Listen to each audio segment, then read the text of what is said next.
I'm Megan Linus. I am part of the climate propositions team at NatWest, and I am the product owner for Carbon Planner, and that is the product I'm going to talk to you about today. So for those of you who have never heard about Carbon Planner, it is actually a free tool, and I know Alice mentioned free before, and it's how do you offer this free, but it is free. There's no gimmicks or anything with it, and it's open to all UK businesses, so you don't have to be a NatWest Group customer to avail of this new product.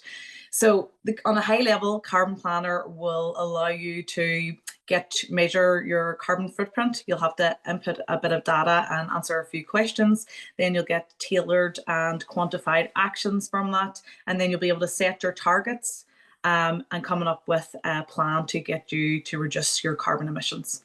So I will just screen share here and we can get started with the demo. And I know Alice mentioned about questions, but please feel free to come off mic and ask me questions while I'm running through this demo. Let's make it as interactive as possible. So if you have any questions, please go ahead with those. And here we go. So this is the NatWest Carbon Planner. Obviously, as I don't think I mentioned actually before, we have it branded for Royal Bank and Ulster Bank as well. So you can use any one of those platforms. So whenever you first log into Carbon Planner, you obviously go through the registration process with just a couple of questions. There's only like a few that are actually mandatory, and then you will log in, and the first page you will see is overview. So I will go through generally how you get to this overview page, but we have just launched this new industry average carbon footprint feature, which I'll talk about as well. So the overview page will give you basically a high level, your estimated carbon footprint. You'll need to input data and answer some of the questions to get any kind of figures here. Otherwise, it'll just show as a blank. But if you want to just log in and get your industry average carbon footprint, you only have to put in your annual revenue and the sector that you work in. So there's an option of 88 sectors, and those are aligned with the sectors that you would find on the Office of National Statistics. So at the very top here, you'll see add data, and this is how you will add data and what you're required to be included. It's actually a really, really helpful guide. So it'll look at each different element and category that we work through, and then you can download the data. So if there's different areas of your business who will be getting different parts of data, you can download this and print it off and give them to the people, or send it by email and be like, this is what I need from you. Just going back to the overview button here, and take the tour. So this is after I do the demo, and maybe there's something you want to run over again, or you're not sure of, or you've kind of forgot of this. Maybe you're looking at this in a few weeks' time. You can go in and take the tour, and that'll give you another demo. The other Go To My Team is a great addition that we have to the platform. So as I said before, you can download the data guide and share it with your team, but you can also add other members of your team to this. So if it's HR or finance or somebody in operations, everybody can have access to this platform and input the data that's relevant for them. And then we go to notifications. So notifications will basically show you anything that we've updated in a while. So this one here is about free agent accounting software, which I'll get into further on in the demo. And the support option is obviously we have a list of FAQs, general FAQs about the account. You'll see under general, why has NatWest created Carbon Planner, and that'll go into our ambition to become net zero by 2050. And we're trying to inspire businesses to do the same and get on the journey. So then I'll give you the FAQs around data, industry average footprint, and whatnot. Help me get started again is another link to the overview page. And then contact us. We actually have a direct line into your ops team. So customers or users of the platform can, if they're really can't find the answer that they need on the FAQs, they can come through, and I'll go through to your ops mailbox, and we'll come back to you with any questions and help you with that. Climate experts. So we do offer, everything is free, but if you need a little bit more support, you can contact our Green Element, is a partner that we have worked with in the past in terms of with NatWest, and who have helped us with building out Carbon Planner. That would be the only thing you would have to pay for. So obviously if you want to take this a wee bit further, you would have to pay to go with them, but that's a link out to how you get in contact with them. And then that's another link to the data guide, which I've mentioned before. And then your account is obviously my business, my team. So let's get into the nitty gritty. So in the data part that we have 11 categories that you will have to complete for your business. Now you'll only fill in the relevant ones for your business. So if you don't have freight, don't fill in that section. But the questions that you should be able to see are like essential questions, which is, do your employees travel for work? Yes. And then you input what mode of transport and distance traveled.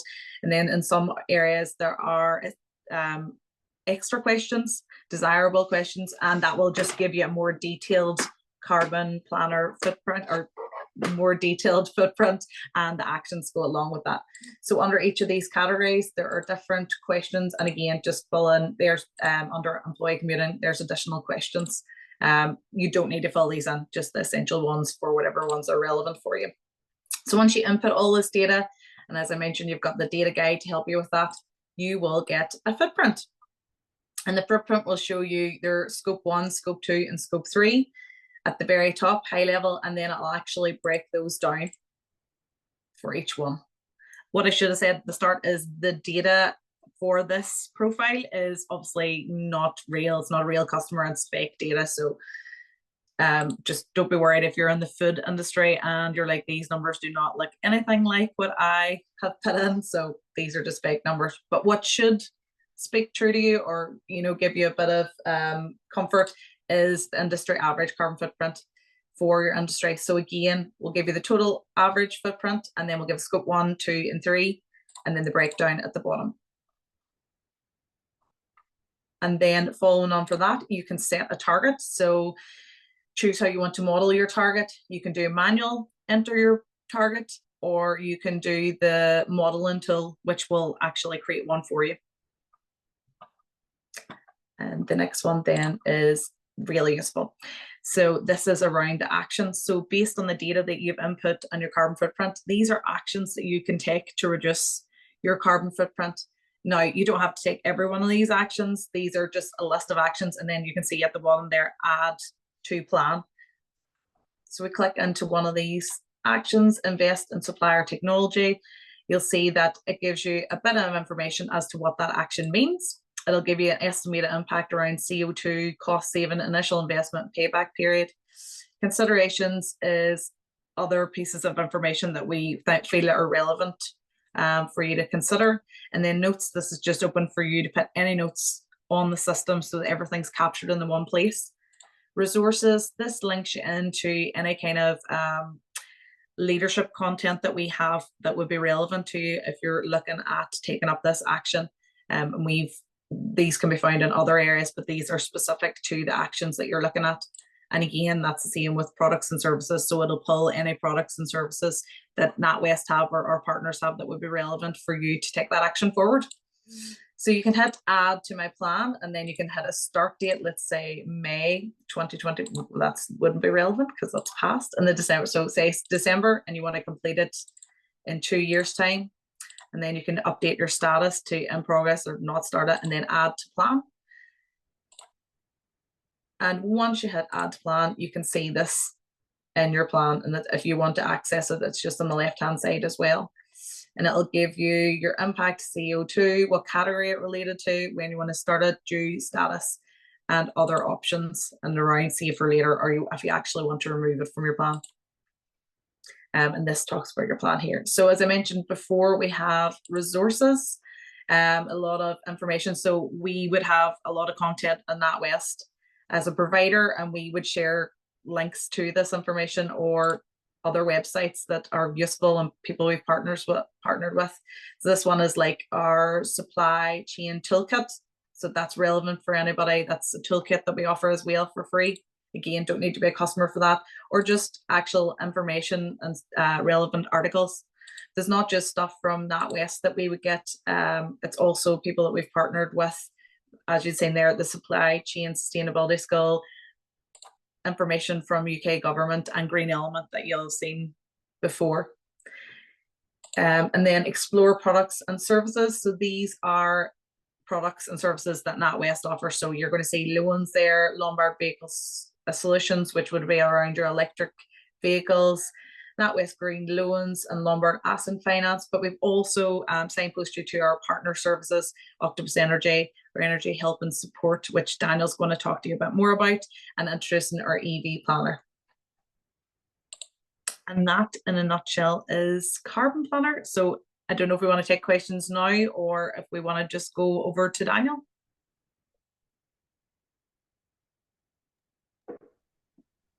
I suppose if there's no burning ones, happy to start talking around energy.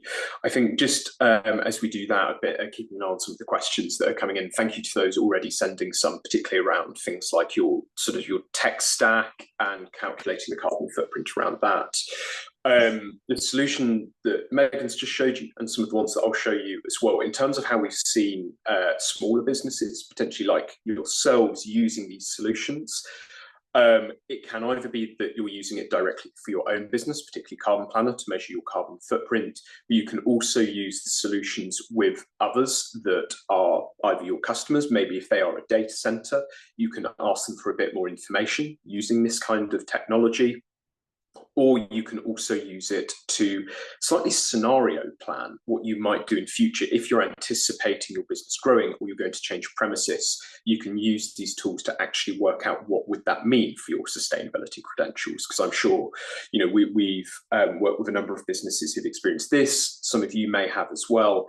If you can plan ahead your expansion in such a way that means that you're doing fantastically from a sustainability perspective, your opportunities in supply chains are absolutely incredible, where companies, even such as NatWest, have stricter and stricter criteria that they're having to put in place to meet regulation. It can stand you in really good stead if you plan ahead in terms of that expansion. I think just to answer that question directly, though, rather than skirt around it, Megan, correct me if I'm wrong, I don't think Carbon Planner calculates the footprint of a tech stack specifically, aside from the energy required to run that tech stack. Yeah, that would be exactly right, kind of. So I think if you're in that kind of situation as a business, you can, as I say, if you use your own energy for that kind of activity or you work with someone else, you can try and get that kind of data and outputs by putting in the data that you have. But what we can't currently do is if you're going to input the volume of hours worked, that sort of thing on a new activity, it won't be able to tell you exactly how much that will take at the moment, I'm afraid.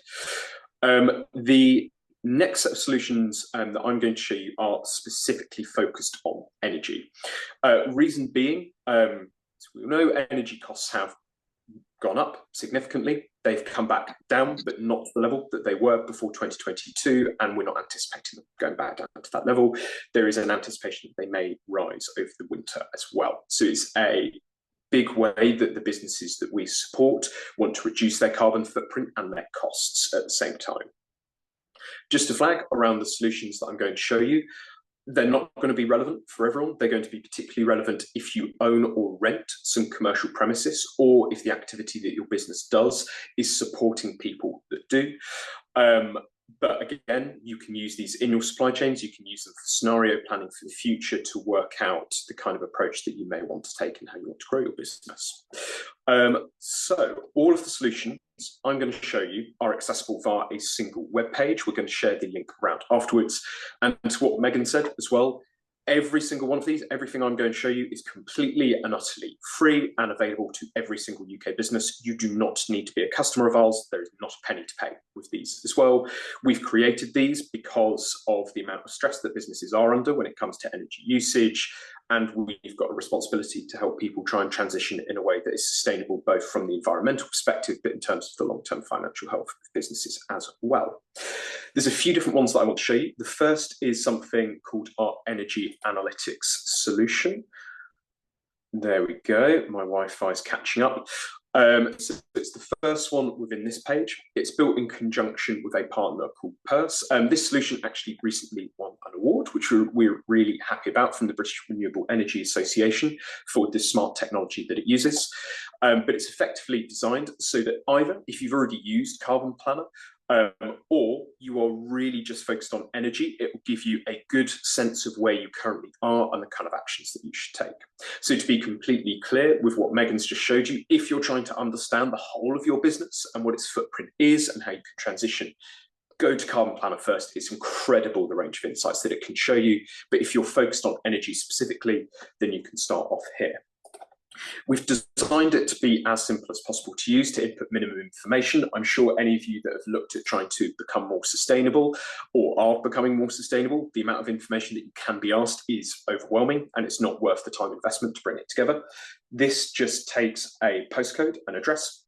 It will automatically pull for commercial properties the electricity and gas meter from the energy supplier. We click next.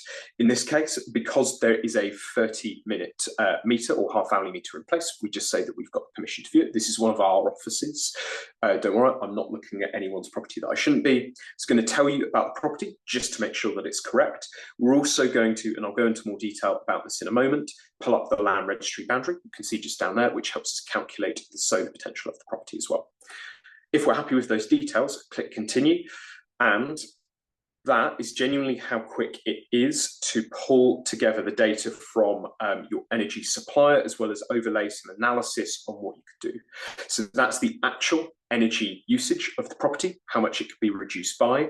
The scope 2 emissions, i.e. the ones associated with our electricity and gas usage. This does not, because it's energy focused, look at your scope 1 or your scope 3 emissions. And we also give you a benchmark how you're performing against similar businesses of a similar size as well. So what we're not going to do is look at your business, look at your turnover bracket and go, fantastic, we'll compare you to a high energy usage manufacturing business, let's say. We're going to compare you against someone that's more relevant for you to give you a sense of where you are.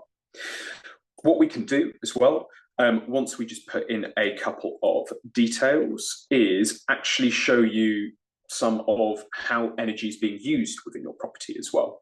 So if we go to the analytics section down here, we're going to be able to show you things like the estimated occupancy analysis of the property, the average load curve for it as well. Sorry, Wi-Fi just taking a little bit of time to catch up.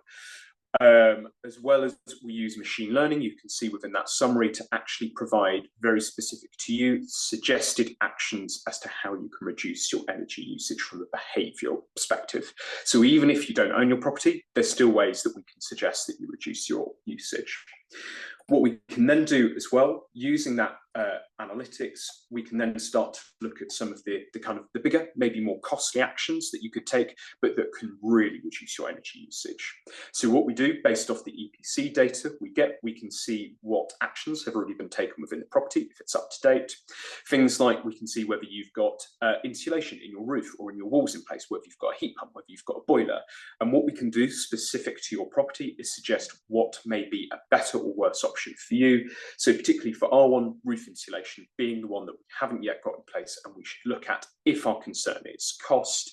But if we're thinking about things like actual carbon reduction, heat pumps the way for us to go.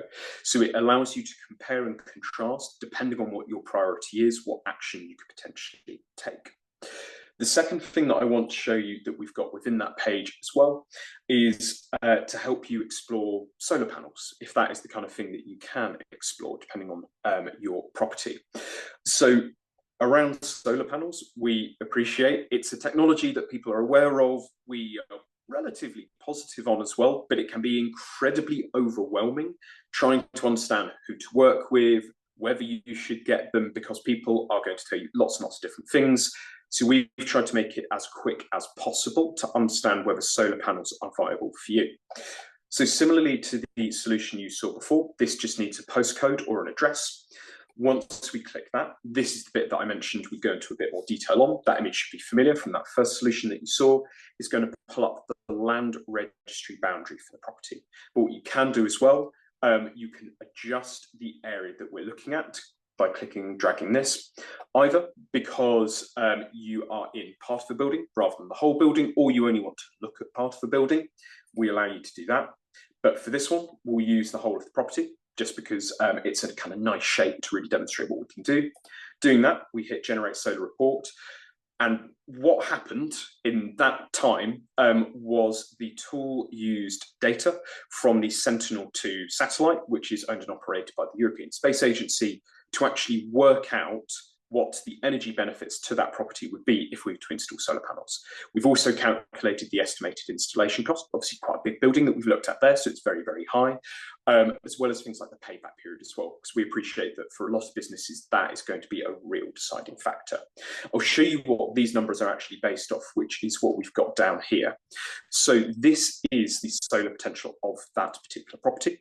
Any areas that don't meet a minimum 600 kilowatt hour per square meter potential, we don't colorize. That's just because you're not going to make a return on your investment around solar panels. So unsurprisingly, you can see that on the northern edge of the building, it's not going to be quite as good. The lighter green areas are the ones that meet that threshold, but they're not fantastic. You'll get a return on your money, but it's going to take a little bit longer. But these dark green areas as well, those are absolutely fantastic. And those are the kind of areas that you should prioritize if you're thinking about installing solar panels. Now we present the results, the amount of panels as well that you could potentially install across that area in two different scenarios, either if you're really concerned about a shorter payback period, or you're willing to accept a slightly longer one. You can play around with the results and find what works for you. If you get a positive result like this, if it looks like the property isn't actually going to be that fantastic for solar, we will tell you and say we wouldn't recommend this as an option for you. And, you know, as business owners, operators, hopefully we've saved you a bit of time rather than talking to lots of suppliers that will try and lead you down that pathway. You know, it's time to look at something else instead. But for those that do want to go further, we work with a partner called Absolar, who are the absolute experts when it comes to solar paneling. So they use something called LiDAR data, which is taken from detecting the amount of photons that hit a surface by flying a plane across the UK. And they use that LiDAR data to add another layer of credibility to the kind of results that we can provide. They also install solar panels as well for anyone that wants to take it towards that stage. In terms of getting a report from them, similarly, we've tried to make it as easy as possible. It needs a name, an address. If you know anything about the roof space that you've got, we put that in here as well. And what you'll get is a report that looks like this. So this is actually one that we ran on one of our branches that we were considering solar for. So compared to the previous proposition that I showed you, this is checked and sent by a solar engineer. And what that means is that rather than just looking at where from a solar perspective, or rather from a sunlight perspective, you could have solar panels, it looks at things like the structure of the roof as well to make sure that it's appropriate, as well as the height. So on the bottom left, you can see that that solar engineer has picked out spots on this particular branch, which should be absolutely fantastic to install solar panels, with that potential data on the right-hand side as well. We can then, from that, determine things like the potential system size, first use savings, and CO2 savings as well. And as I say, for anyone that is then interested in talking to Absolar about maybe getting an installation, you can either speak to them, or they recommend looking at MCS, where you can find a contractor that might be right for you. But they also have a curated marketplace of installers that you can work with. The final thing to say about Absolar as well is that if you were to install solar panels by yourself, you have to take the rate that the national grid will give you for any excess energy you sell back to the grid. Absolar, on the other hand, they negotiate on behalf of hundreds of businesses at any one time, so they can get a far better rate for you, 5 to 10 times better than what the national grid would offer you themselves. So it can actually go from energy being something that is sapping away at your cash flow to something that can actually return revenue into your business if you're in the position to do so. Those are some of the different solutions that we've got. As I say, the energy ones in particular, they're not going to be relevant for all of you, to be completely upfront about that. They are going to work best if you do own your property. They can still work if you rent it, and you can have a conversation with the owner of the property. But if you are also a business that supports others, then you can also use them. But as we said at the start as well, Carbon Planner and those energy solutions, they can be used for things like scenario planning. If you are looking at moving premises as well, and you want to check whether it could support solar panels in the future, you can use them at the same time. But I think with that, we'll open up to any questions.